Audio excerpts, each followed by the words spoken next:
So I'm going to show you how to iron out some of the wrinkles that might come with your Foamnasium when it's delivered, just with a basic iron and a white towel. So because we fold up these covers when we ship them, and sometimes just through shipment, you're going to get a little bit of wrinkling going on before. You might be able to see right here and kind of down there, there's just a few wrinkles. But most of those are going to come out with use just over time. But if you want them out right away, this is just a basic, easy way of getting those wrinkles out.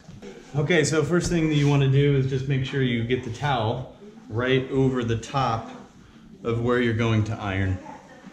This just protects the vinyl. The vinyl likely would not melt, but just to make sure it's protected, go ahead and do that. Because you've got this cotton towel on top, I've got the iron set to a pretty high level. I've got it full of water so that there's some steam that can go. And so really, you just iron just like you normally would anything else.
There you have it. You should notice that it's real smooth now. It's fitting tighter, and all it took was a couple minutes with a white towel and an iron.